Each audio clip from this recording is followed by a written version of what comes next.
This story follows a man who gets transported into a game he was playing, reincarnating into a god named Nebula. However, he's not alone in this divine realm, as there are 27 other gods, and they have to fight to become the sole ruler of the planet and reshape it according to their vision. Part of their challenge is to find and influence a suitable tribe, and luckily for Nebula, a lizardman named Raycrack was insightful enough to realize what his intentions were. And so, after preparing what they necessarily needed, they followed their god's will and left the sanctuary. However, their path was filled with dangers, as they have to defeat an abomination in order to continue traversing it. Luckily, with Joel's intelligence and the power of their god, they managed to kill it without them losing any of their men. And because of this, they even gained a tablet that contained the language of ancient inhabitants. And with this, Raycrack had invented writing. And Raycrack got that dog in him, as he used this newfound skill to rizz up that shoddy that was always supporting him. Now on to the next part.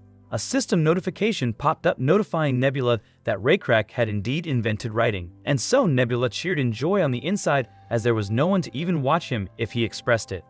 However, it will still take lots of generations to develop more. Nevertheless, it was still the beginning stage of the game. Now, Nebula just has to enjoy the show, because as Raycrack and Joel decide to be each other's companion, the clan celebrates this matter with a festival. On the surface, it might seem like a simple hunt, but capturing the largest prey to present to their spouse is how lizardmen celebrate their wedding ceremonies.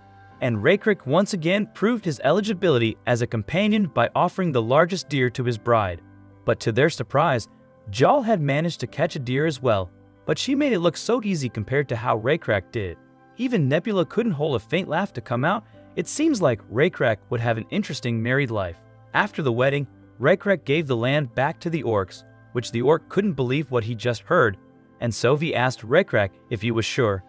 Confidently, Raycrack answered that he was, as the monster was an obstacle they had to defeat after all. And he also mentioned this was their land to begin with, so they can just live here again just like they used to.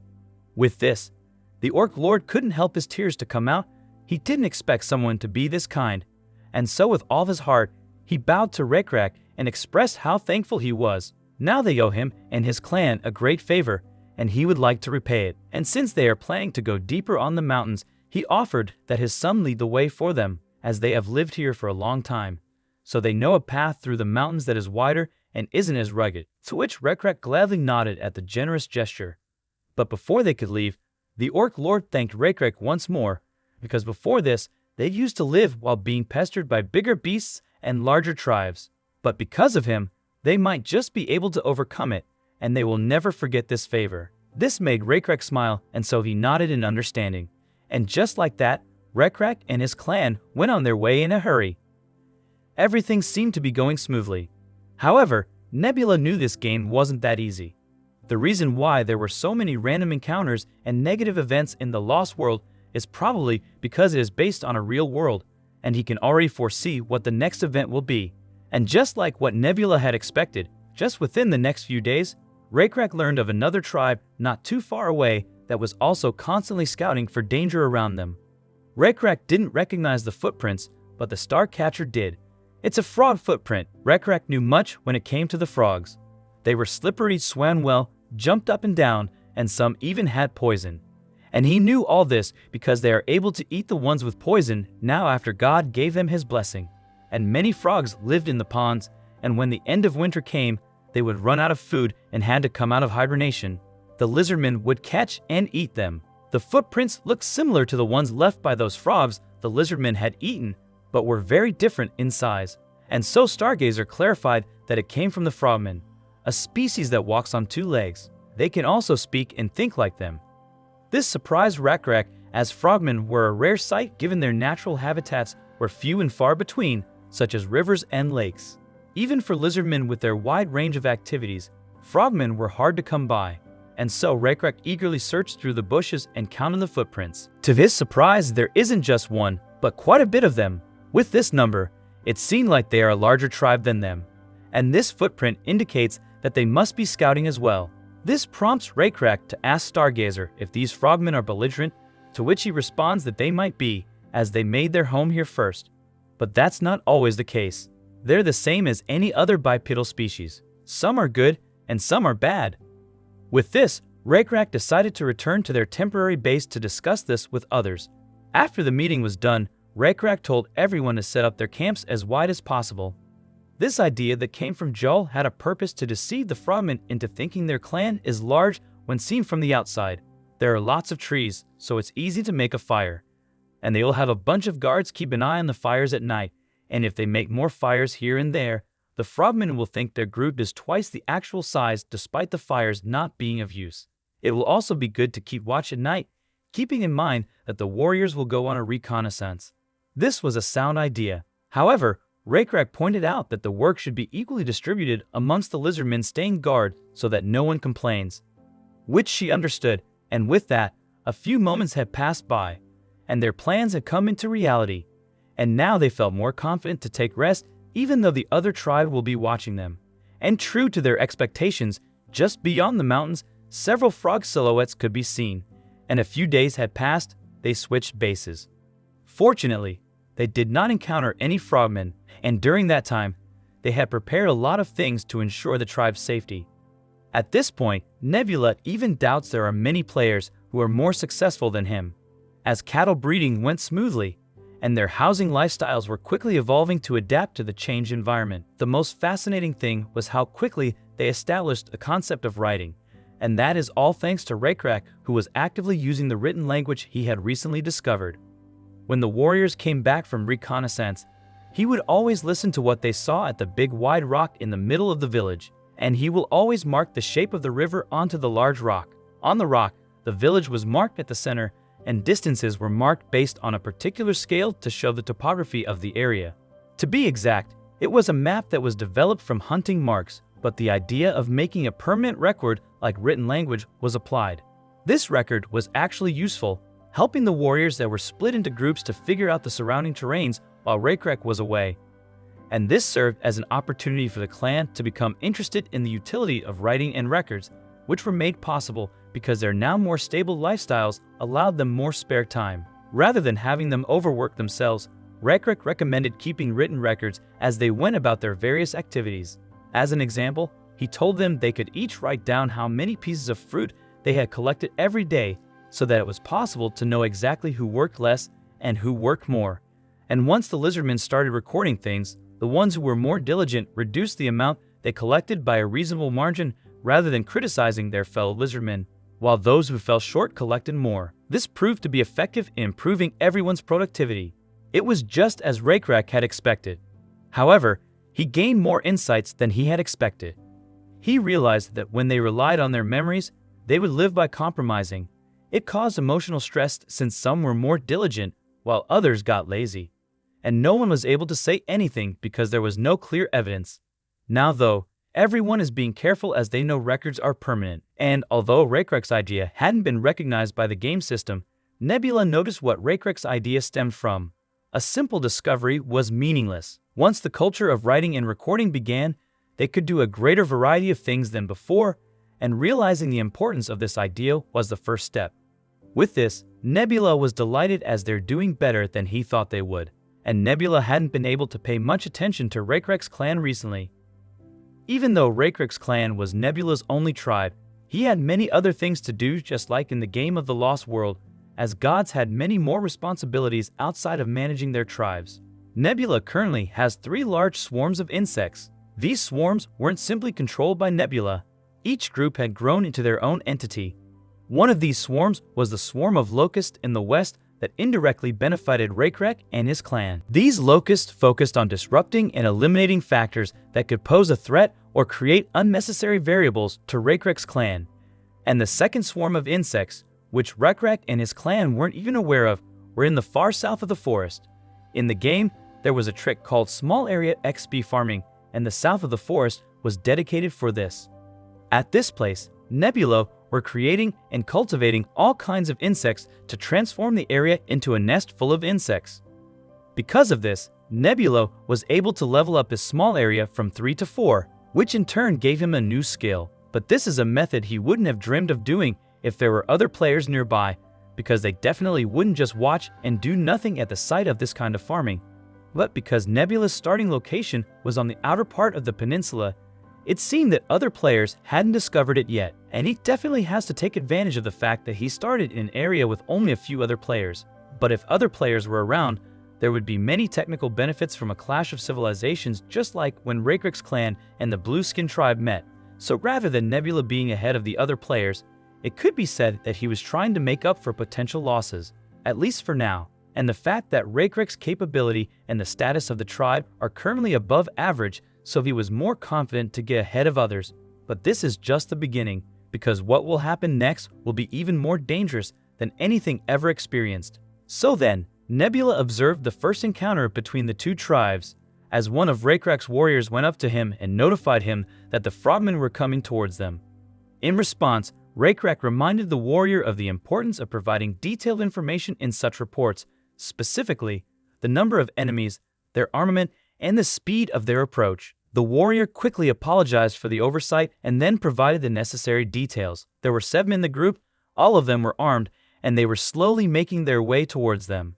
And there is one more thing that even Raycrick was briefly surprised by what the warrior said, but he decided not to think too deeply about it before he saw and judged things for himself. And being armed but approaching on foot means there's a chance for conversation. Their numbers are also small. With this, Raycrick decided to lead 10 armed warriors to meet the frogmen before they reached the village. He took 10 because they needed more numbers for safety, but they also shouldn't look intimidating just to have a conversation. And as the two tribes met at a small clearing in the forest, the warriors had been observing and delivering information about the frogmen until now, so their first sight of the frogmen wasn't completely unfamiliar. Their skin was slippery, and they were somewhat smaller than lizardmen. They were characterized by their large eyes and transparent eyelids, and their short necks and bodies that looked hard and firm seemed common for frogmen. And Raycrick confirmed that the special note relayed by the warrior was true. There were 6 frogmen, and next to them was a lizardman with grayish-brown scales, which made him think about the possibility that this was an effort to make peace. And seeing the tension between the group, the leader of the frogmen broke the ice by introducing himself first. He called himself Shunin, son of the great tribe leader, Aloy, and they have no intention of fighting them. Seeing that these frogmen were courteous in their own way, Raycrick also introduced himself, and he also emphasized that they have no intention of raising their weapons. And as the two leaders spoke to each other, both tribes that were standing guard returned to a resting position. Still, Raycrick couldn't help but think it would have been better if the tribal leader had come himself, but Raycrick didn't expect that much, so he gets straight to the point and asked them the reason they were here. To which Shunin explained that they have come to let them know that his tribe has invaded their territory. It was just as Raycrick had expected. There was no need to accept Shunin's words as an attack. After all, only by stating that their opponent was in the wrong could one press for an advantage. Still, Raycrick knew how to deflect this, so he stated that he wouldn't say the whole land is their territory, as there was no sign suggesting that this land had an owner already, and therefore they didn't know, but he apologized for not noticing they were here first. And Shunin didn't say anything for a moment after Raycrick made a clear apology, as he recognized that Raycrick had gotten one over on him. And seeing their reactions, Raycrick continued to clarify things up. He stated that their circumstance is a bit different, as they have come from a place very far away. He is not sure if they will settle down long term, but they need to stay here for now as they have no other place to go. This made Shunin stutter as he doesn't know how to respond. But Raycrick did, and so he used his glib tongue to state that is his first time seeing frogmen. But Shunin, son of the great tribal leader Aloy, seemed like a warrior capable of making decisions and is the only one who has the authority to show them mercy and grant their request. And Shunin couldn't come up with anything contrarian, so he ended up agreeing with Raycrick. He was even proud to boast that this is possible with his authority as the next leader of the tribe. And as Shunin was dancing on the top of Raycrick's palm, he noticed the big warrior standing beside Shunin glancing at him. It was a look of dissatisfaction. With this, he figured out that the tribal chief probably assigned that warrior to his son because he doesn't trust him, while keeping a closer watch on them, but he still has a lot of questions in mind, and therefore he decided to be extra careful in collecting information. With this in mind, Raycrick suggested that instead of talking here, Shunin should come to their village to be welcomed, since both tribes have come to an agreement without much conflict. And when Shunin was about to go along with what Raycrick had suggested, the big warrior whispered something into Shunin's ear. Shunin's attitude suddenly changed, So instead of going with Raycrack's idea, he just stated that they don't have a lot to thank each other for, and he doesn't think they have that much mutual trust built yet. Still, Raycrack couldn't let them leave just yet, so he stated that lizardmen can't just send Shunin off after being indebted to him for what he has done for them. So he suggested we have a meal at this spot instead. And before Shunin could respond, he turned to the big warrior, and the warrior nodded. With this, Raycrack and Shunin are now sitting across each other while they are waiting for the deer to be cooked. But now that Raycrack was able to let them stay a little longer, his mind was preoccupied on how to find out more about the relationship between that single lizard with these frogmen, and what their intentions were in coming together. But he can't let them know that he is curious. Because if they realize he wants to know more, they'll use it to their advantage. With this in mind, Raycrack started a casual conversation with Shunin. He stated that he may accept that the land around here is the frogman territory, but he wants to know on what grounds they are saying this. This prompted Shunin to point out the decorative feathers hanging around his neck and stated with pride that these are the feathers of the cockatrice that lives in a forest nearby. But as expected, Raycrack doesn't have a clue on what that is, so Shunin explained that they are dangerous animals who live around this forest. Huge birds that walk on their 2 feet. They are not just large in size but poisonous as well, and it is very difficult for them to catch, and they never manage to kill it in their many encounters, but only barely chase it away. Aside from their speed, they also have a wide range of movement. They are the reason why they keep watch around the area. And because of Shunin's descriptions, Raycrack was curious on how they managed to deal with the cockatrice. So he asked Shunin if they use a javelin as a weapon. But this just made Shunin smirk, knowing the fact that they are far above these lizardmen, as the only long-range weapon they could think of is a javelin. And Raycrack also noticed Shunin's subtle smugness. Still, it didn't bother him, as he was more curious on what these frogmen could offer. And so he let Shunin be the smuggler that he was. And as expected, Shunin excitedly wanted to show off their weapon, the bow and arrow, and Raycrack took interest in the weapon he hadn't heard of, and the lizardmen hadn't seen a bow before since they grew up in places where there weren't many species of trees and thus were short on wood supplies. And so he looked at Shunin intently. Surprisingly, Shunin called out the lizard with them, who was named Owen, asking him a favor if Owen could bring him his bow and arrow, to which Owen gladly responded that he would. And seeing that Shunin was considerate of the lizard, it left a positive impression on Raycrack. And after Owen handed the bow to him, Shunin asked Owen once again to set up an appropriately sized wooden board on the tree nearby so that he could practice his archery, which Owen gladly did. But with just this, Raycrack's impression of them immediately changed, as he noticed a strange power relation between Shunin and the lizardman Owen. Shunin acts like he's asking a favor, but it seems to him that Owen is an errand boy. However, anyone compared to the son of the tribal chief would seem like an errand boy. So he didn't say anything, and just observed Owen do his work and watched Shunin's archery practice. The arrow Shunin shot flew with a whoosh and struck the middle of the target. This impressed Raycrack, and as Raycrack admired Shunin's skills, he was also picturing in his head how to respond if they were to fight the frogmen.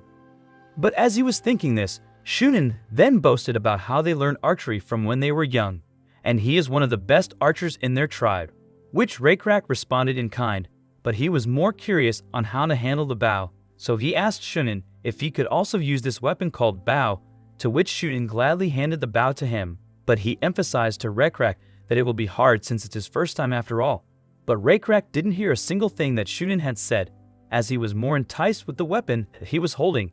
And as he inspected the weapon, he noticed the branch and string are definitely sturdy.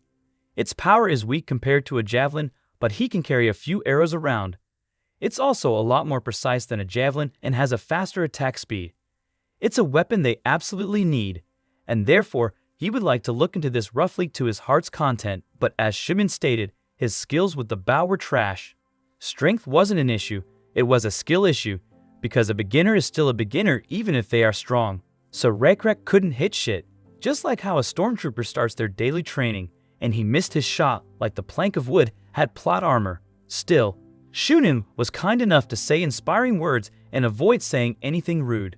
But as Raycrack was still inspecting the bow, Shunin asks Owen what is he doing not collecting the arrows, and so Owen ran immediately to collect it, while Shunin was somewhat irritated by the fact that he still has to remind Owen of this. But this was a great opportunity for Raykrek, and so he explained to Shunin that he shot those arrows, and therefore he should have been the one to go pick them, which Shunin was caught off guard by this, since Raykrek was a leader after all.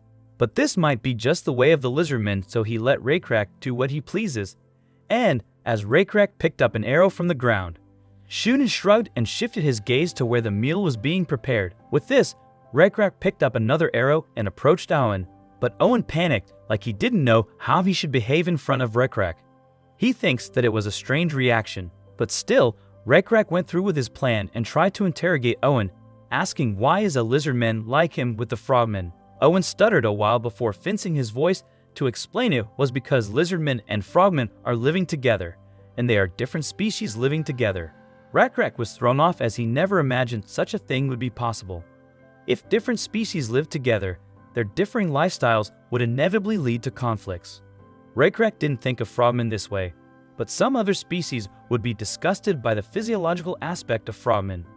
Even if a friendly relationship was maintained, it was normal for communities to divide, and so Raykrek asks Owen to explain further, to which Owen did, and it was because both species are of help to each other. This was a surprise to Raykrek, and so out of pure curiosity, he asked Owen to be specific about it, and Owen replied as if he had rehearsed what to say, stating that in exchange for receiving protection from frogmen, lizards can help out by doing tasks that are inconvenient for the frogmen, as frogmen can't live outside of water for too long. Lizardmen are also better than frogmen at climbing trees or picking fruits, and lizardmen in return can eat the fish in the water. What Owen had said sounded like they were helping each other, but something was strange to Raykrek, and there was no doubt sharing food is good. But Raykrek pointed out to Owen that lizardmen don't need protection, because lizardmen have the ability to defend themselves. This made Owen shake his head, but he seemed surprised, as he panically tried to convince Raykrek that this forest is dangerous, and Aloy's frogmen are a big tribe. It will be hard for the lizardmen to survive without the frogmen, and Raykrek wanted to ask more, but he was starting to feel the weight of Shunin's gaze, and he doesn't like what he heard, so he tells Owen to forget the conversation they just had, and just pretended that he only asked about how to be good at archery. Afterwards, the two groups ate while having small talk, but as soon as Shunin got to eat the meat, he was gladly surprised by the flavor that was in it. Just by adding fragrant herbs, it made the meat even more delicious. And seeing that Shunin knows how to enjoy a large, juicy meat, Raykrek asks Shunin if he had ever tried a water buffalo, which made Shunin more excited than before as he had eaten one. But it's been a while since he had caught one. But even still, he could remember how delicious it tastes. And since Shunin was visibly interested in the buffaloes they had, he asked if Shunin is willing, they could trade for a pouch of arrows, to which Shunin was about to agree. However, he instantly changed his mind as soon as he noticed the facial expression of one of his guards glaring at him intently. So it seems like there was no chance they would trade even a single bow. But Raykrek just reacted stoically as to not garner some suspicions from Shunin's guards. Still, Shunin just broke the tension again, clarifying that they will delve into those discussions when their friendly relations deepen, and likely it would not be too far off. As they could see, the members of their own tribe do not bear hostility with lizardmen. They're being friendly to not just Owen, who came here with them, but the rest of the lizard warriors, and that's all because the two races live together in their village. To further prove this, Shunin called out Owen and asked him to explain to Raykrek how they have spent the past few months helping each other out, which Owen was glad to be of service as long as it will promote friendship between them. But Raykrek just looked at Owen with suspicious eyes, because as expected, they brought it up so easily as if they had prepared for this beforehand. And if Raykrek hadn't interrogated Owen first, he would have believed every word that came out of Shunin's mouth. And like Owen, Shunin also seemed to have a speech prepared, which raised Raykrek's suspicion even more. And after that facade was over, Raykrek offered for the two tribes to meet again. Such events were mainly for tribes to exchange or share food to make them closer. Shunin gladly accepted the offer, prompting Raykrek to suggest meeting them somewhere a bit closer to their tribe next time, instead of having them come from afar, which Shunin was about to accept. But just like before, standing next to Shunin was Oboy the guard, and once again he interrupted before he could accept Raykrek's offer. So Shunin immediately changed his decision, and now he stated that this place is fine, and there is nothing that blocks their vision, and it's a good place for both tribes to keep an eye on each other. which Raycrack just accepted to avoid further tension between the two tribes. And with that, the two tribes decided when to meet and went their separate ways.